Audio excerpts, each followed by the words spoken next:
Welcome, beautiful people. Thank you so much for joining me.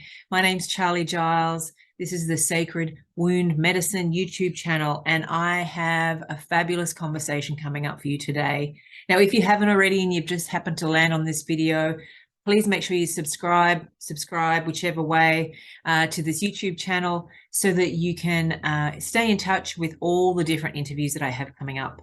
So today we have a very special guest, a fellow Aussie shaman who is actually in Sweden, Darryl Guy. We have a great conversation today, and I'm really glad you can join in. Let me tell you a little bit about Darryl. As an international shaman healer, Darryl has had the honor and privilege of sitting with and learning from some of the from some of the world's leading elders, shamans, medicine men and women from Australia, New Zealand, the UK, America, Tibet, Peru, and Uruguay. This has given him a unique set of skills that allows him to adapt to client needs when necessary or needed.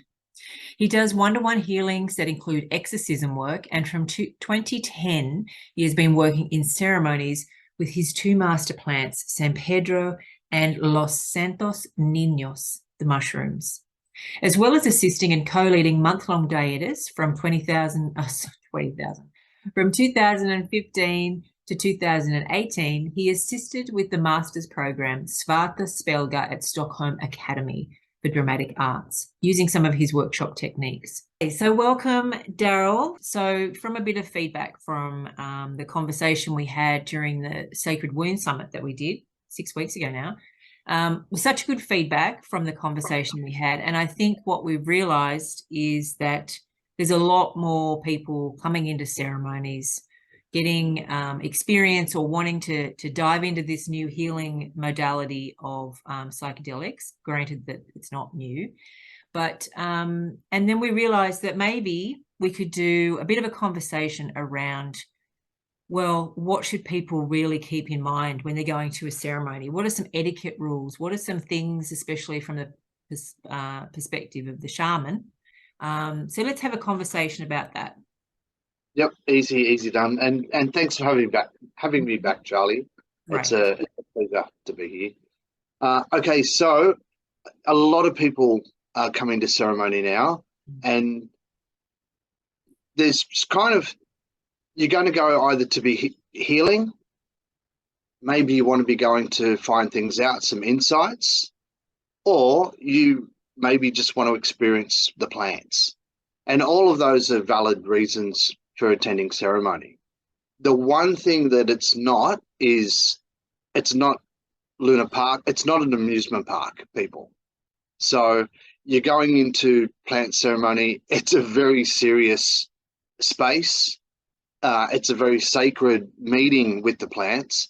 And I sort of put it down to that people talk about the difference between drugs and plants or plant medicines. It's like if you're sitting in somebody's house, you're on the couch watching their TV, you're eating their food, and you're not talking to them, they're going to give you a hard time and probably kick you out. So this is the same thing. If you're going to an ayahuasca ceremony or San Pedro ceremony or a Santos Ninos mushroom ceremony, you're there to connect with the spirit of the plants. You know, the shaman's job is to be a representative of that plant. So if you have, which is, you know, we're not saying facilitators are bad, but facilitators aren't a very strong representation of the plant and the plant spirit. So if you're going to go to ceremony and it's just to find out how it is, to have the experience, intention is the most important thing. So a lot of people, they might hear that you put intention into the cup, or, you know, you have your intention when you attend a ceremony. And to me, it's intention is like the motor on the back of a boat. The boat's in the water, the tide will take it anywhere. But if the motor's going, which is the intention, that's what's going to give it the direction. So if you just want to have the experience of the plant, then have the intention to meet the plant. And as I always say, ask the plant to communicate to you in a way that you understand, because they do speak a different language to us, and it can be confusing sometimes. So if you want to have your experience, that's a very humble and genuine way to meet the plant. And they might not give you such a hard time. If you've got healing, you want to go for healing, then you're obviously going to be addressing that issue. Or if you have an insight that you want to gain, like you want some answers to questions, you can have a few intentions. Like, especially when it comes to questions, you're not going to spend X amount of time in ceremony, be it like the 10 hours for San Pedro, or your 6 hours for mushrooms or ayahuasca, and just be on one question, because that question can get answered pretty quickly. So the intention is what's really important, because that's letting the plant know why you're there, which is super important. The shamans, we are still human. We're not sort of all telepathic, and it happens sometimes in ceremony, but we don't really know why you're there if you're not going to communicate it. So, like, from past experiences that I've had with the years of doing ceremonies, there's certain red flags that as a shaman, if we notice, we will look out for, such as if you're attending ceremony, we're going to give you a fair bit of information. So it's going to be written information in your preparation. It might need to be a diet preparation. Usually it's a diet preparation. If you haven't read the instructions or you haven't read the preparation, then you're sort of being a bit of an idiot when you go into ceremony. And not so much that it's a risk to the shaman, because we'll react to the situation as we have to react to it, but it's more of your own, knowing your own limits, or flying to the wind is a very polite way of saying it. So we've had experience of participants asking, are the facilitators going to drink? And especially this was a retreat that had ayahuasca in San Pedro. And my response was, well, I thought in my head, this guy's obviously not read the information that we've given him, because he would know who we were, that we were shaman, not facilitators. And of course, we were going to drink as well. I've had people come up to ceremony, attend ceremony. They've paid the money, they're at the venue, and then they've asked, what's the medicine? That's a little bit how you're going when it comes to that. Know what you're getting yourself into, people, which means know what the medicine is for a start. Just don't turn up, because then you sort of look a little bit suspicious in a way. Like, why are you there if you don't know what the medicine is that you're having? Look into your shaman, find out what they're doing, who they are. If there's, like we said, references are one way, but word of mouth is usually something else as well. Though you'll usually find out by the end of the ceremony whether the shaman's good or not. If you've got 25 people in a room and 10 of them happen to be screaming for most of the night, it's not a very, very calm, very controlled ceremony. So as a participant, do your homework. It's for yourself as well as the shaman. Another one that's spoken a lot about is holding your space. You get told to hold your space. So what does that mean, really?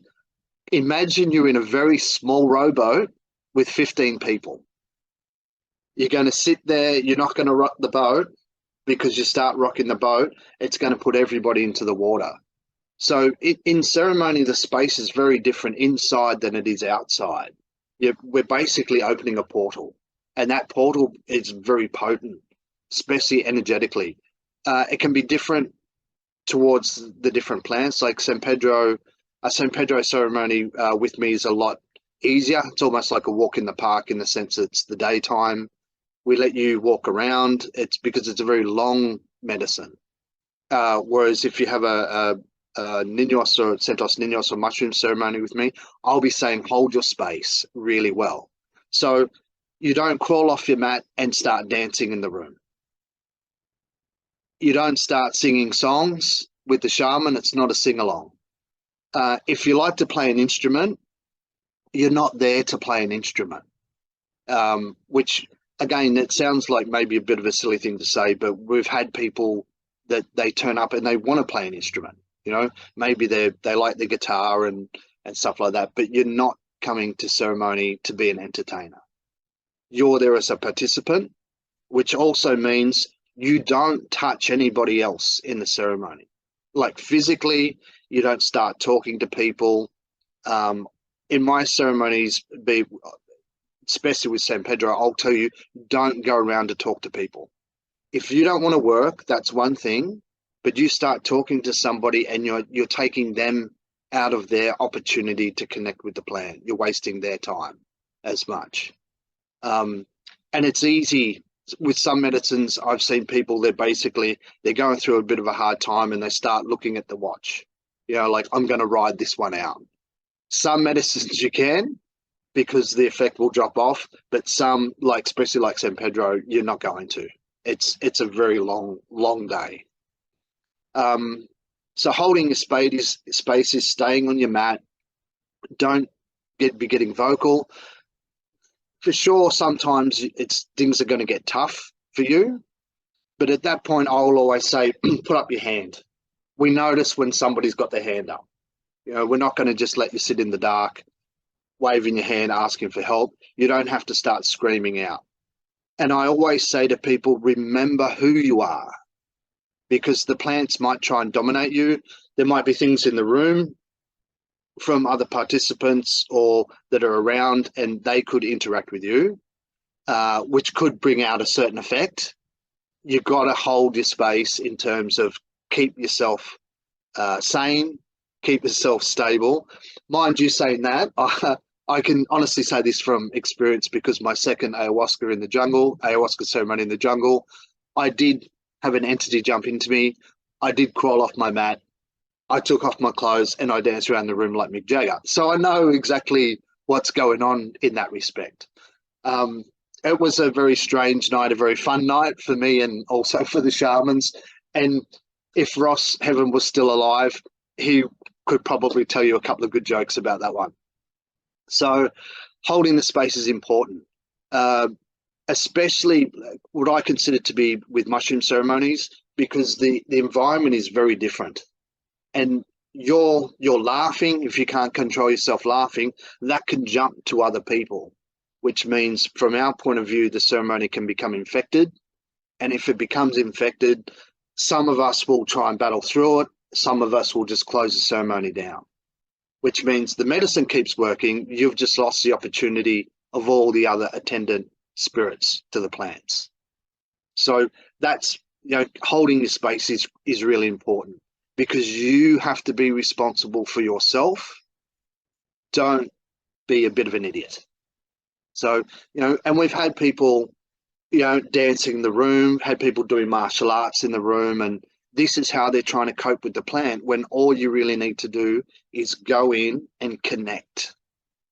Ask the plant to communicate in a way that you understand and connect with it. So, and a lot of people also,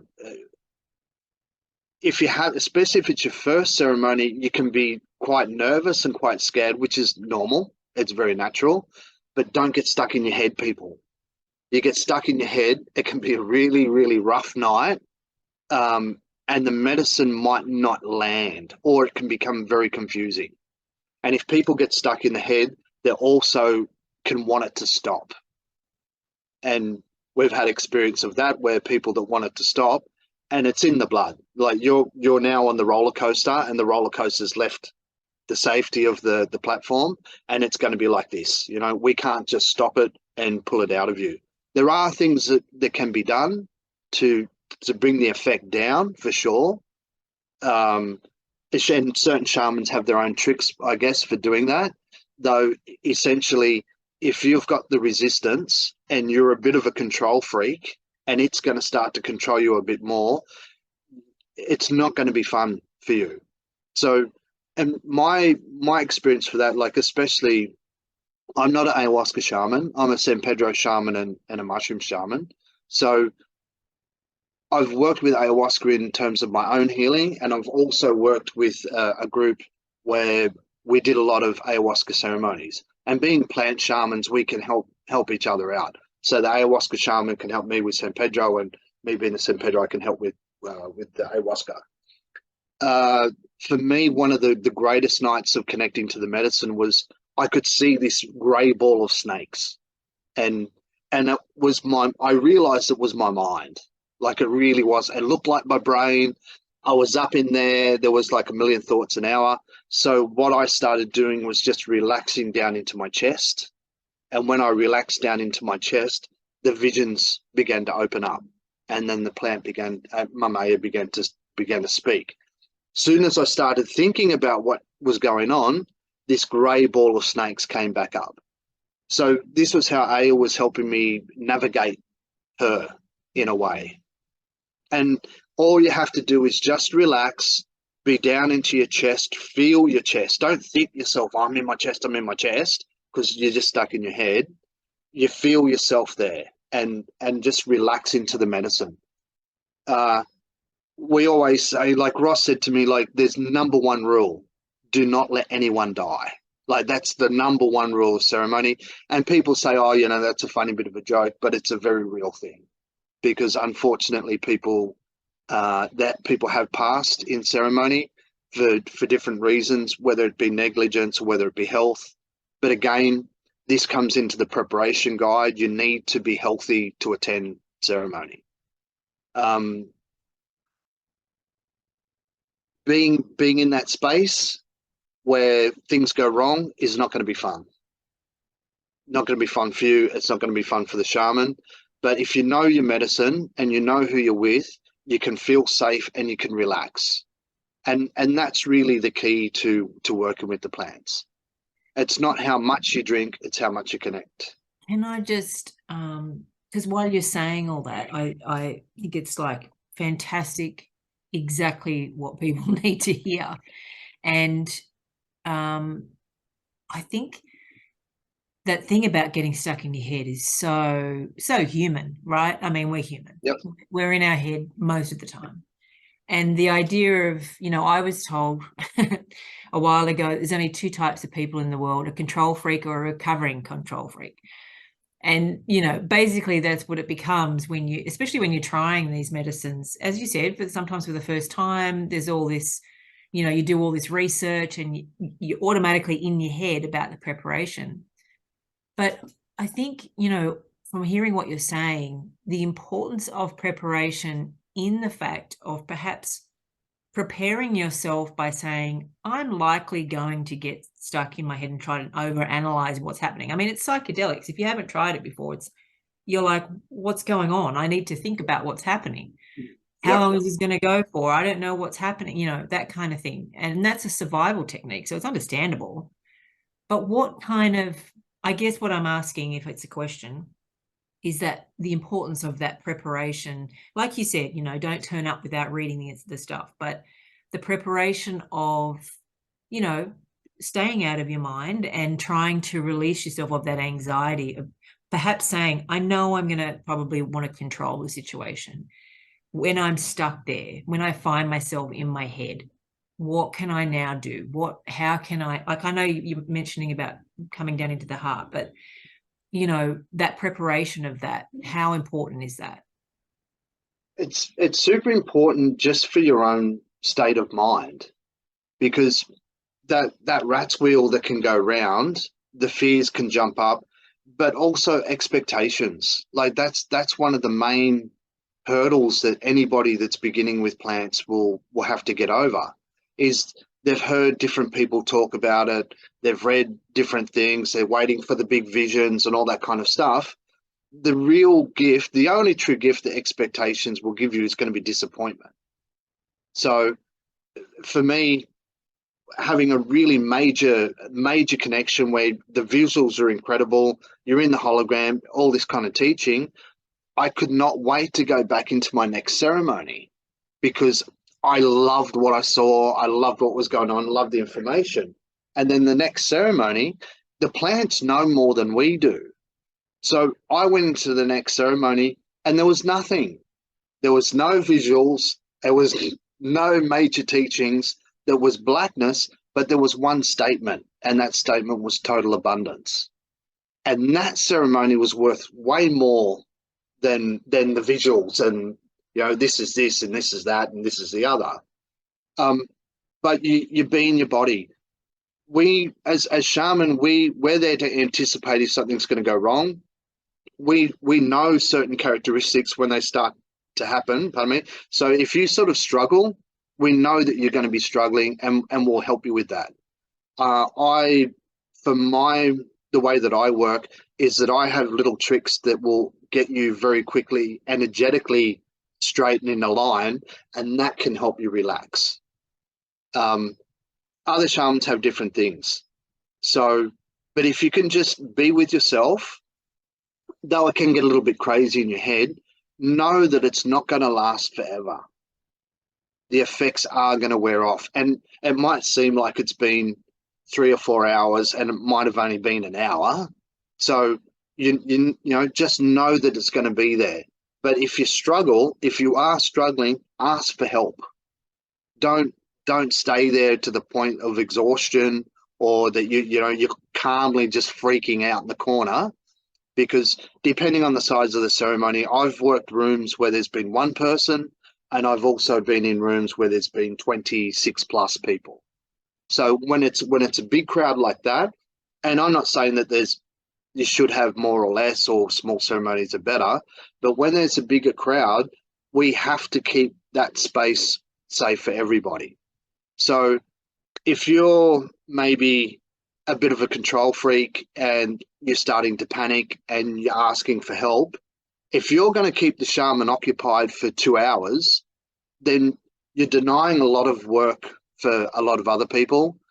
I'm not saying the shaman's going to get the shits with you, but we do understand when you can work for yourself. You know, like Ross and I used to have a joke that if you do something that we haven't seen, we'll give you a t-shirt, you know, like we'll give you a special prize, because, you know, we've seen a lot. Usually we've sort of done a lot within our own sense. We've all had good ceremonies and bad ceremonies.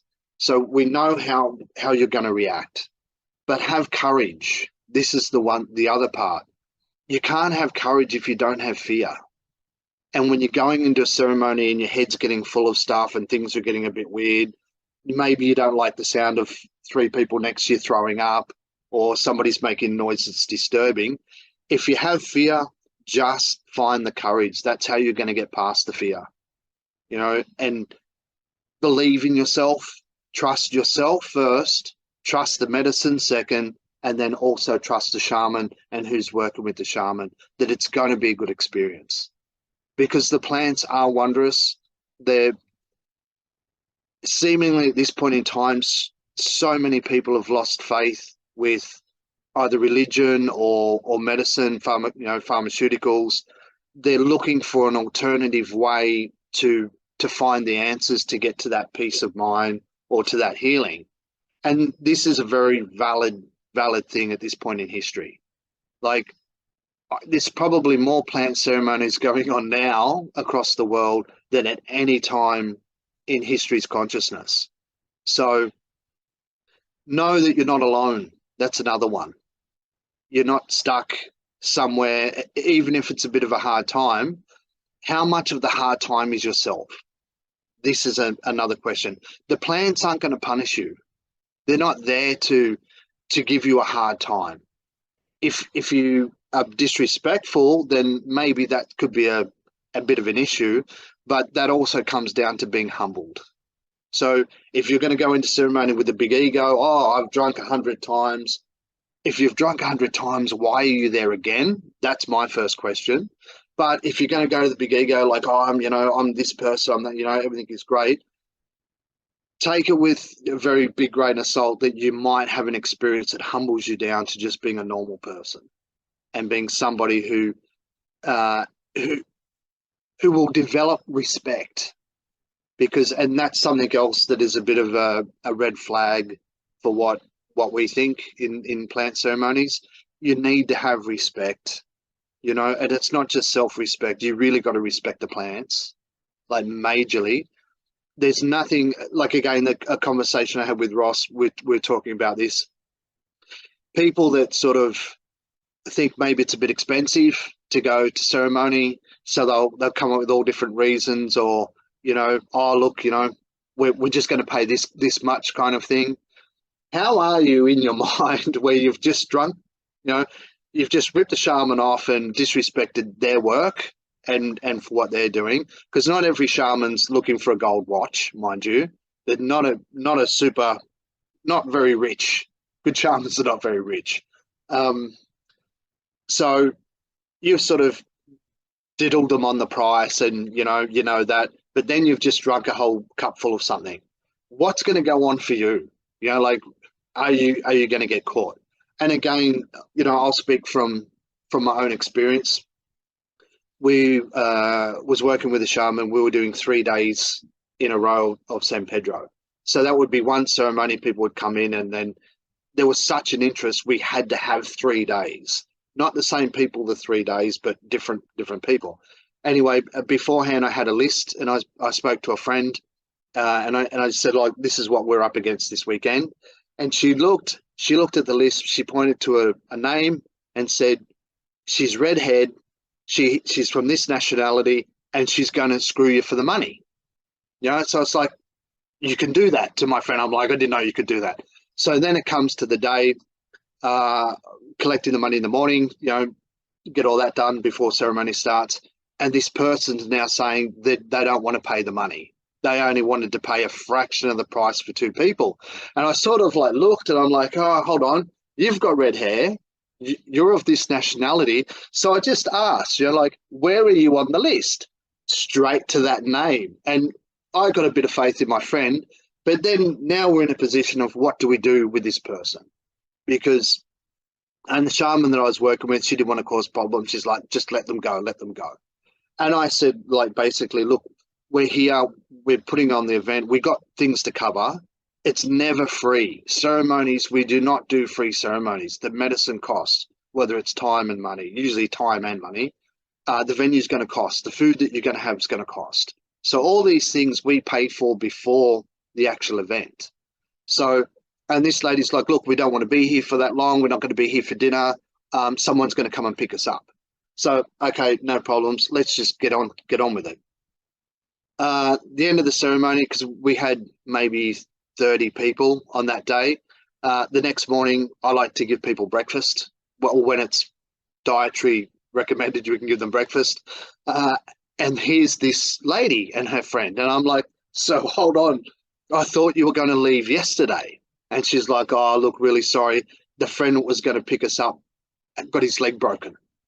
He couldn't collect us.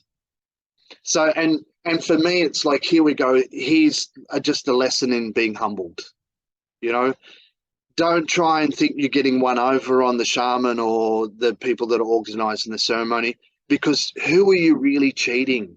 You're cheating yourself. You're trying to cheat a plant spirit. And what are you going to gain from it, really, except maybe a bit of a rough time and experience? So there's those kind of things that happen, and it happens a lot. I have a friend recently came back from Peru, and he was talking to the translator. He gave the money to the translator. The translator gave the money to the shaman. And he's like, the shaman's just counting the money in front of him, basically. And he's like, he's got the gold watch. And my friend's like, well, is this really how it is when you go to Peru? Well, with some places, unfortunately, yes. Because with the fact that there's so many plant ceremonies now, it is an industry. That's right. Yeah. Unfortunately, good, bad, or ugly, but whether it's psychedelics, whether it's the new age world, it's retreat, even breath work now, it is an industry. We're in a money situation. We're not in that situation where you go up to the shaman, you've got 4 cans of tobacco, a couple of blankets, a whole shitload of food, and you're asking for healing. Those times are gone now. The energy backwards and forwards is usually currency for the work. We're in the modern times. And the difficult, yeah, sorry, I didn't mean to cut you off there. No, keep going. I was just thinking though, Darryl, I think that the difficulty for people to understand, especially because, as you say, it's a big industry now, and whilst it's not new, it's kind of new to the Western world as it grows. And there's all these options as well. Like we talked about, there's facilitators who run a different style of doing things. There's the traditional shamans. There's the kind of, you know, different shamans. So there's kind of different levels. And what's probably difficult for people from the general public to kind of come into this industry is not understanding that it's not the same as Western pharmaceutical, where you go to a doctor, you pay that. People have this incredible idea of the credibility of doctors, but they don't understand the crazy amount of training, sacrifices that a shaman goes through, a true shaman who is really learning through the plant medicine. So many sacrifices, that the level of, I guess, the initiation, the energy, all the things that you need to go through, the training, the years and years of training. I think that's what people tend to will not understand, dismiss, because they're coming into this world of still grasping the idea of ceremonies and spirits having, I mean, plants having spirits, and then all this other, you know, invisible world that we hold together. And as you said, the holding of space, you knowing what to do when someone's in difficult situations, that's all such an incredible value, and it's all based on safety. And as you said, holding person's, you know, safety as the most important thing.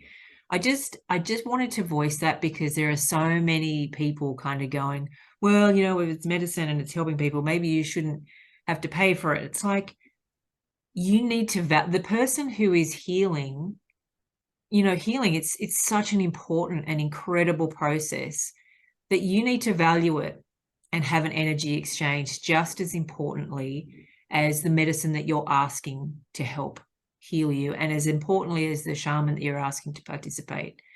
So, you know, this idea of money exchange is incredibly important. And unfortunately, you know, that's why we're trying to bring information as to how to, you know, really try and determine the good ones from the not so good. You know, as I've said in previous videos, we hate to think that there are people out there with intent, but of course it's going to happen. Greed is a thing, right? So we have to be just as aware of that, and really tuning in to what you're being directed and who you resonate with, most importantly, right? There are, unfortunately, there are fake it till you make it people that will give a cup over, you know. I've heard people complain about Spotify ceremonies where there's been just a playlist, you know, especially with ayahuasca. Traditionally, ayahuasca shamans got icaros, and the icaros is that they're singing the plant spirits into the room. So it's not just ayahuasca. They could be singing tobacco. They could be singing Piedra. You know, especially Amazonian shamans have got a lot. They've got a very big cache of songs, because they've spent the time connecting with the spirits, because each spirit does its own particular work. It's that skill set, and it is a skill set the shamans have. And yeah, we do have a lot of training. It's never easy. It's not really ever fun. We come up against things that push us to the edge, things that want to, you know, harm us or give us a hard time. So we have a skill set, and that skill set is the same as a lawyer. It's the same as a plumber. So if your pipes break at home and you get a plumber in, you're going to pay the plumber to fix your pipes. You know, I've had a lot of people say that as a shaman, you can't ask for money. And I'm like, well, do you pay for your food at the supermarket before you leave the supermarket? Of course. Do you pay for your alcohol? Well, yes. Do you even pay for your drug dealers? Yes. You know, even if you're going to get it on tick, on credit, you're going to end up paying your drug dealers, right? What shaman are well, we're not drug dealers, but we're no different in terms of we have a skill set, we have an expertise. And that's something that it'll be different for a lot of different people. A lot of different shamans do have a different skill set. So you need to be aware that, yeah, there is going to be an energy exchange, but also when it comes to your own life and the quality of your life, is it an investment? Do you know, like, are you going to pay hand over fist for pharmaceutical money or pharmaceutical products, which are expensive? You know, that industry is not, it doesn't really want to heal you. It wants to make money. It's a very big industry. So you can be paying for those medicines and not really get an effect. Or you might have a good shaman that you've got to go and you've got to travel and you've got to pay. The shaman, like, we still have to pay rent. We still have to pay bills. We still have to buy food. We're not, you know, we're not well, some people are part-timers. I had one gentleman say to me over social media, I would never pay for any work that I do. And so, like, okay, well, that's, you know, I'm happy for you, and maybe that's a really good thing for your integrity. But how do you live? You know, the guy was a fridge technician, so he had a job. If I had a good paying job, I would do all my work for free.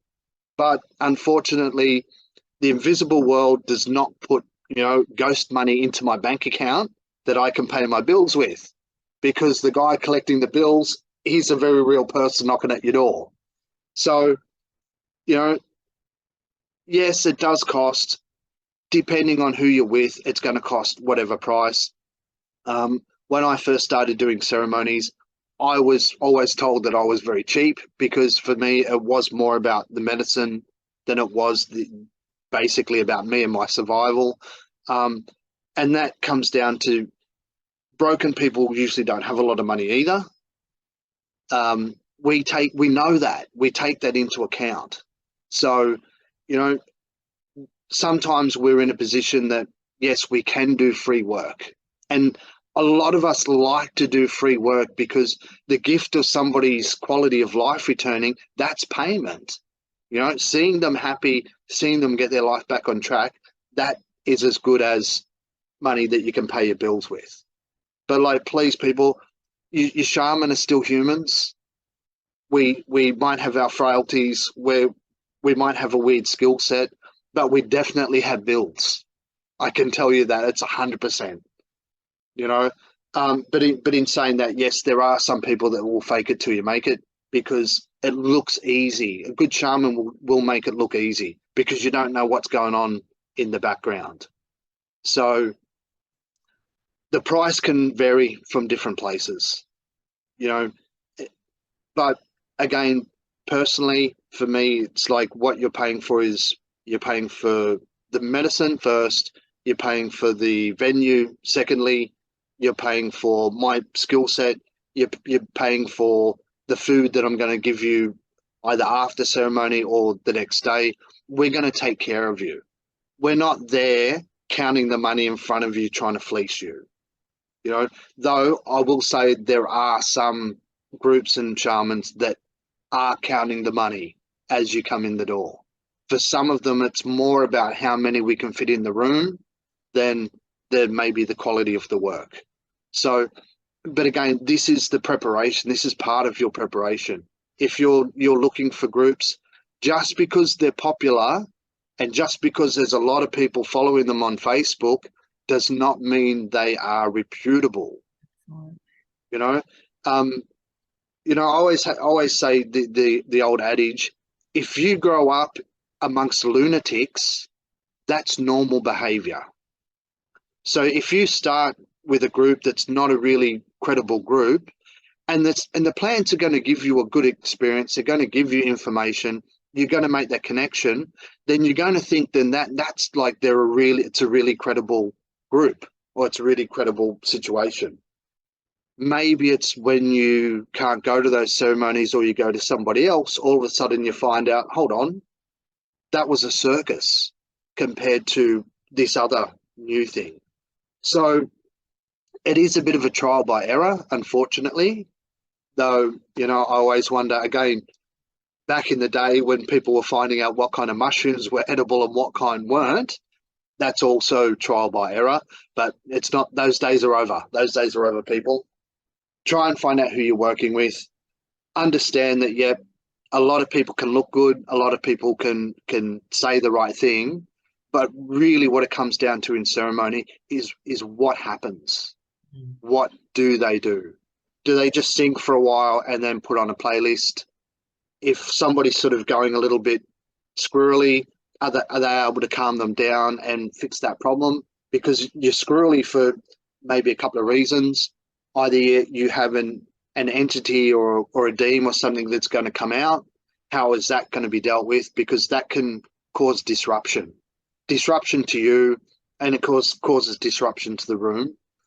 If you're having a panic attack, how's that going to work? You know, there's all these things that go into play in terms of ceremony. But also, I don't want to be the fearmonger and scare people. There can be nights where the room is so calm and it's so beautiful and so peaceful. Everybody goes really deep. You might not hear a peep out of anybody around you. You know, they are also some of the best ceremonies. Yeah. Some of the best ceremonies also is where you face your own resistance and you make it through and you realize that you're a stronger person than you realized. So there's a lot of different things at play here. But the most important thing is, like, yeah, don't go to ceremony thinking that you're going to be involved. The closest that you're going to get is drinking the medicine and holding your space. You're working in the ceremony. It's not about talking to other people. It's not about sort of dancing around or, you know, singing sing-alongs. That's the shaman's job. And again, I say this from an experience where we had a ceremony in a Belida, which is a night vigil, mushroom ceremony, and a participant came up and was sitting in front of us for work to be done. So, and it was a pretty tight room because the venue wasn't so big, but there was a person on this side was getting information from a dean, basically was saying, you know, well, leaned forward and said to me, it wants me to drop some blood on the floor so the healing can happen for the woman. And I heard it clearly, but I had to ask, what did you say? Just to make sure. So I'm like, just don't worry about that. Take it easy. So what I did was sort of like packed up a pipe and was wanting to blow tobacco while the shaman's healing that person. So my job was to get the fan and just make sure that never got to the person. This person who was in effect, basically under the influence, was in effect, their thought process was that I was helping them heal the whole room by putting the smoke, not letting the smoke go through and healing it up. After the ceremony, I mean, the lady that was getting the healing basically ripped this person a new ass in saying, like, who do you think you are? You know, the shaman's working on me here, and what are you doing putting your energy into me instead of minding your own business? So you got to think of the people around you. It is a very personal experience in ceremony, but if you're really lucky and you've got a one-on-one situation, then you have a little bit more license to work. But when you've got people around you, you're working for them as well. You've got to be respectful of their space and their experience. So, but I'm not saying everybody just like zip it and be quiet, because you are going to have emotional content. You're going to have like some releases. You might be crying. You might even like be a little bit of laughter because you didn't realize life could be so good. They're not bad things, but you got to control yourself. You know, like, we don't mind a little bit of a laughter over there if it stops. If you're going to laugh all night, then there's trouble. You know, we will be on you and say, like, hold your space. Remember who you are. So that's a bit of a long answer to your question there, Charlie. No, I think it's perfect. Like, given the time, and I'm conscious that we need to wrap it up, and the fact that we could talk about this for hours. I think that's a great place to establish the fact that, you know, look, we've talked about the importance of preparation, the understanding that you are working with spirits that need to be honored and respected, and shamans who need to be valued and respected for the work that they bring in and the abilities that they bring in, that as a person, you're probably not even aware of what it is that they're doing for you. And also the fact that on one hand, you can't really prepare because you have no idea what's probably going to happen. Yep. So it's a complete contradiction. It's good to prepare, but you can't prepare. But also the understanding that healing is just, it's to be taken seriously. And the fact that, you know, if you're going to commit to this, if you're going to partake in this, to take it seriously for yourself by really minding your own business in it, really, isn't it? It's like staying in your own space and not feeling as if you need to tell everyone what's going on, or be observing in what everyone's going on. So I think you've done a great job of really going through all the different scenarios, but also kind of saying at the end of the day, we're all human. You know, there's no perfect way to do things, but there's lots of things to keep in mind, and, you know, to keep it, make it, to do it with respect and intention and respect of other people in the process as well.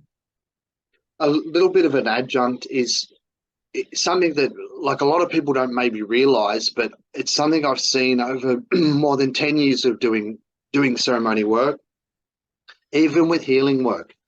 As soon as you make that commitment to book, and I'm going to attend ceremony, or I'm going to get that cambo, or I'm going to get that healing, that intention, your shit is going to start to come up. And it's going to come up because then it's ready to go. It's ready to be looked at. So if you commit to a ceremony that's a month away, and then you know, the closer you get to ceremony, you don't feel well. You know, maybe I'm not so good. You know, I don't feel well. That's part of the process. It's going to happen before the ceremony begins. Is that will come up to be seen. So don't think that you need to attend ceremony all like strong and like, oh, I'm well centered, all that kind of stuff, and I can handle. If you start remembering all the times you've been broken, or, you know, relationships that have gone wrong and all that kind of stuff, this is part of the healing that is going to be addressed. It's there ready to go. So, you know, don't cancel the day before because you're scared, or I don't feel like I'm in the right place. You're in the perfect place. That's the hardest thing to understand, you know. And again, it just comes down to trust yourself. Trust what you're getting yourself into. Don't be blind about it, obviously. Like, don't be an idiot, but trust that what is coming up for you before the ceremony is part of the ceremony. Because really, and I maybe said this in the last talk, the plants are not Jesus. They're not going to perform miracle things that are just going to be all of a sudden you've drunk a cup and your life is better. You're going to get a lot of information about yourself, about maybe what you can do in the future and options and things like that. But the work is going to begin when the ceremony's over. When you leave that space, you leave Peru, you go back to your country, you go back to your own home, that's where the work begins, because your environment is the product of all your habits. And the habits is usually what get us to ceremony to fix, if that kind of makes sense. Yes, absolutely. And that's probably a good lead in for maybe the next time we catch up, is the the integration conversation. And that magical word that everybody speaks but nobody actually does. But nobody enjoys doing or wants to do. Yeah. Absolutely. Where all the change happens. That's perfect. Thank you so much, Darryl. Before we finish up, I want people to know how they can access you and your services. The fact that you can do online healings these days as well, which is fantastic. Okay, so my website is threeworlds.se, which is THREEWORLDS.se. That's my website. You can find out about me. You can find out about what I do. You can also subscribe to the mailing list where we put out events, because unfortunately in this Western Hemisphere, the pharmaceutical companies put pressure on the governments to make a lot of these good things illegal. So, you know, we know that we're here to do a job, but we also know that we're flying on the edge of legality a lot of the times, which is unfortunate that it gets pushed underground. So, you know, you might not see so much advertising, which is where you get countries like Peru or even the Netherlands and things like that, that you can go to, it is legal. But you can contact me at threeworlds.se. It has all the details, and find out who I am, what I do, and what other people have experienced from my work. So I'd like to see you in ceremony, could see you online, but either way, people, don't give up on yourselves. Never give up on yourselves. Enjoy life. And remember, people are just human beings. Be the best human being you can. That's as spiritual as you can get.